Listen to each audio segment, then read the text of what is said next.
my tip for everybody is figure out a way to get out of your current situation if you're not constantly growing and if you're not constantly finding fulfillment / happiness with what you're doing.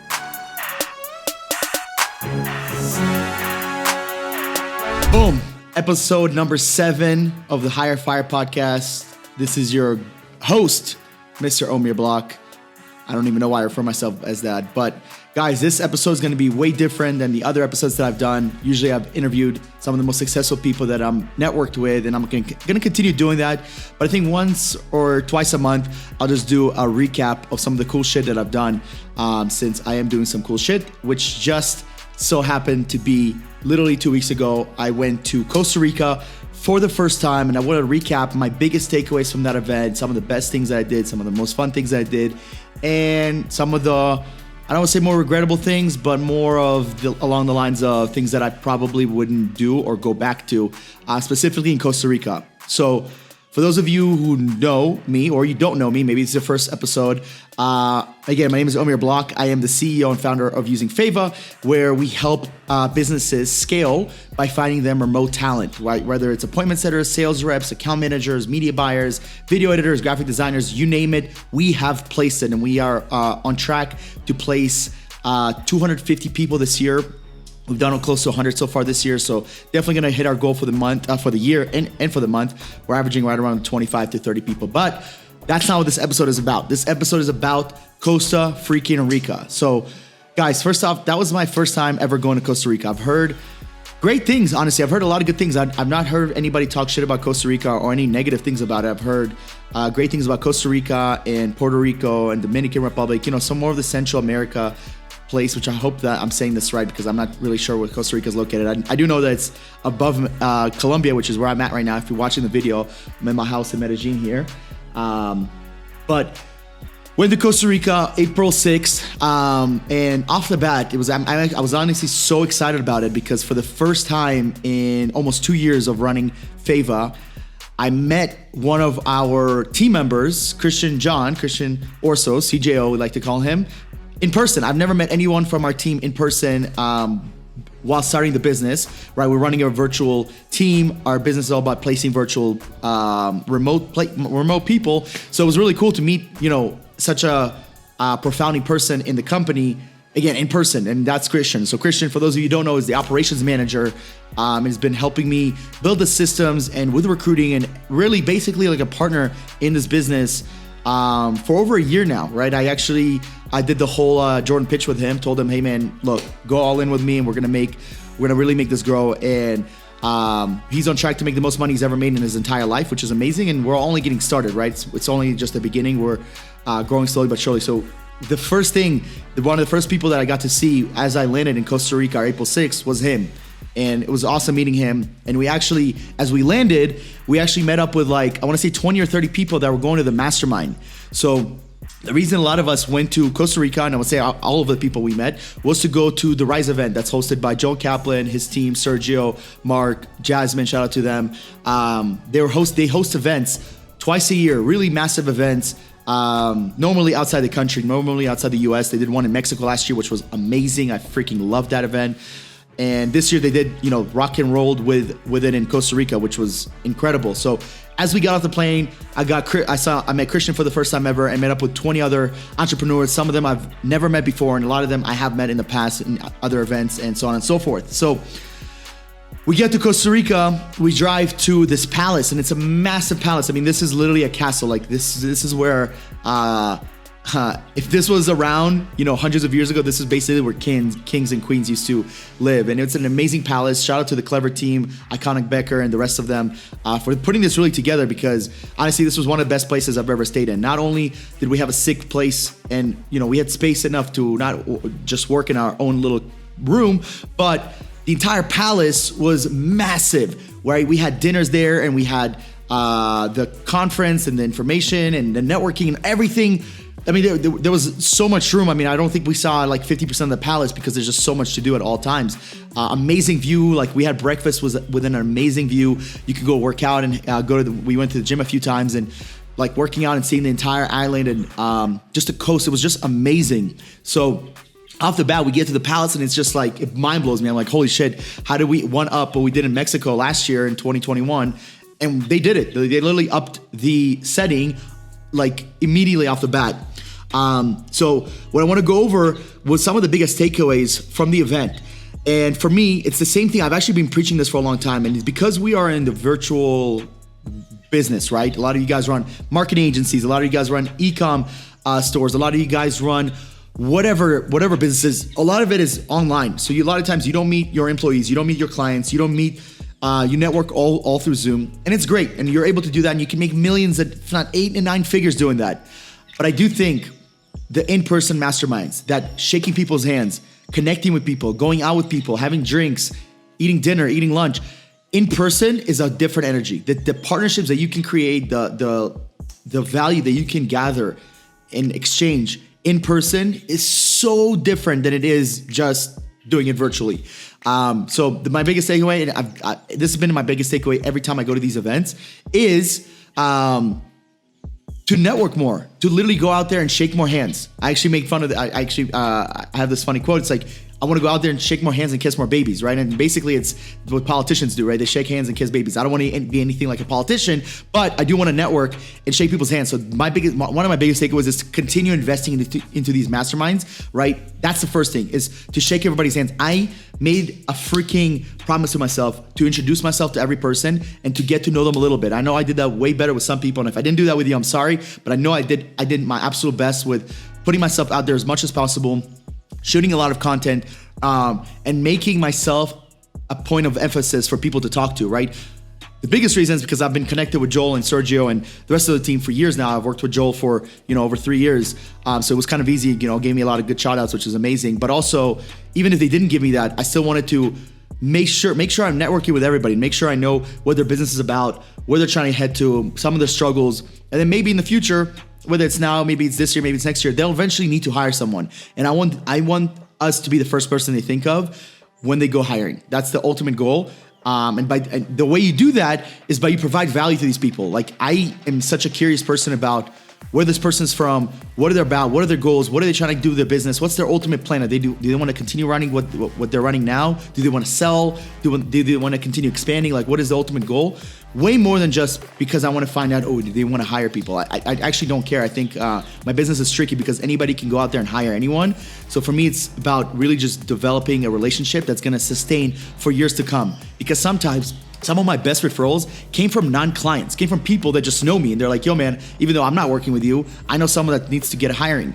And that to me is amazing. That tells me that clearly myself, my team, we're doing the right things off the bat. So biggest takeaway off the bat is to invest more into these networking opportunities, to these masterminds. That's number one.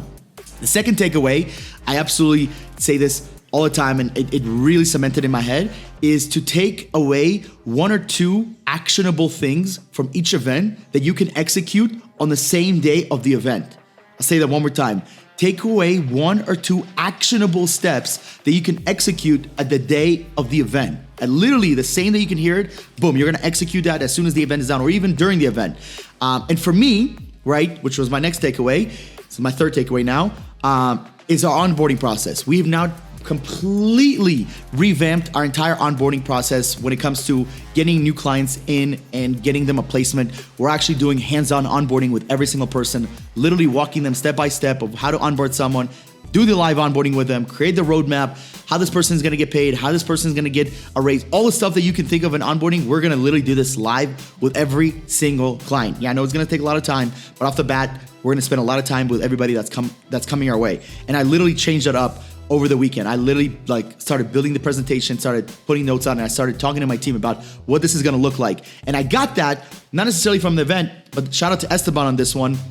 He actually gave me the tips about some of the onboarding, and I thought to myself, holy shit, I'm selling people and I don't even know how they're onboarding clients. I have no idea. I never used to ask for over a year, 200 plus placements. I've never asked how people onboard. I just assumed everybody knew how to onboard. I don't know why I assumed that clearly most people, believe it or not, no matter what level of the agency, their business they're at, they do not know how to onboard. So I started building that up, and we actually launched that last week, which I'm really, really excited about. So that was my third takeaway. So again, recap so far. Number one, invest more into in-person masterminds. Fly yourself over, get yourself uncomfortable, whether it's in the US, South America, Europe. Invest into those masterminds. They're 100% worth it. You shake the right person's hand, you get one piece of information. It can change and alternate your entire business and life forever. That's how powerful these things are.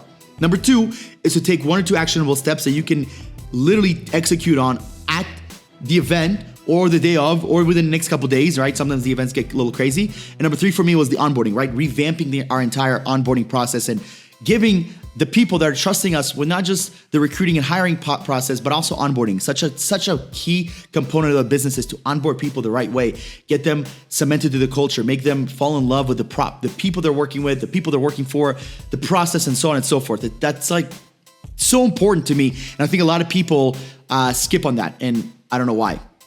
So Thursday, Friday, Saturday, I guess you can count Wednesday night as well. So Wednesday night, Thursday, Friday, Saturday. So 3.5 days, networking, a lot of information. Shout out to Joel and Brandon and Jose and Jasmine. Jose, no shout out here. But Jasmine, for people that actually spoke on stage, they gave away great information about leadership, about personal branding, about how to sell your agency if that's your goal. If you paid attention, you definitely got some amazing, valuable information. And again, you can take action on whether it's now or later, and eventually, not just execute on it, but just execute on a lot of the little things that were talked about. It was really, really awesome to hear. I mean, they've changed a lot of their talks in the last couple times I've seen them speak, and it was really cool to see.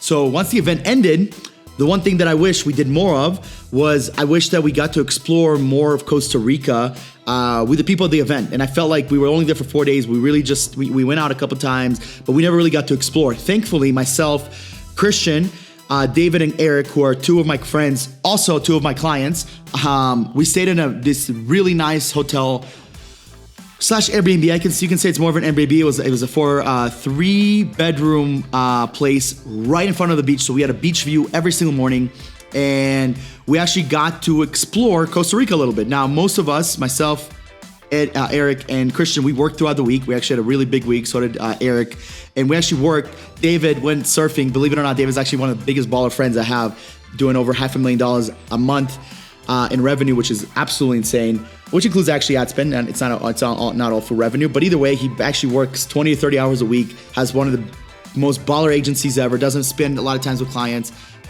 He's in the Paper Lead agency, which is pretty cool because most people stay away from doing things like that, but he's figured it out. He's definitely cracked the code. He went out surfing literally every single day, but there were a few days that we actually got to spend on some excursions, which was paragliding. I've gone paragliding now about 15 times, but this was the first time that I went paragliding. I didn't have to go run off a mountain.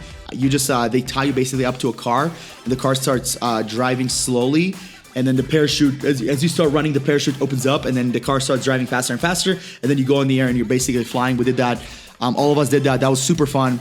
But for me, honestly, the best day in Costa Rica, by far, myself, Eric, and David, we spent basically 4 or 5 hours ATVing around Jaco. So we were actually Jaco. We were in Jaco the entire trip.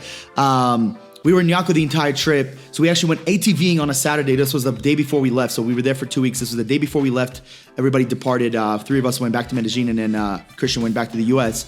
And we literally got to see Jaco, the most crazy, wildest places. I mean, we were literally in the jungle, driving through neighborhoods and driving through where people are living, and driving through all these amazing, beautiful nature places that I didn't even know existed in Jaco, because it's such a where we stayed, it was near the beach, so I didn't know what to expect of it. And it was honestly one of the best things that we've done. Just like ATVing, we went up the hill, down the hill. I mean, it was really it was pretty intense. It's 4.5, 5 hours of just ATVing around. We had amazing lunch and dinner. We took amazing photos. I mean, and we went to the waterfall. Man, it was honestly, if you ever go to Jaco, you absolutely need to do these 2 excursions. Paragliding, number 1, just to see the city from a higher point of view for 5 to 10 minutes, and then the ATVing part. We did the most. You can do 2, 3, 4, 5 hours. We did the 5-hour one that also included lunch, so it was a little more expensive, but definitely 100% worth it. Absolutely would do that again.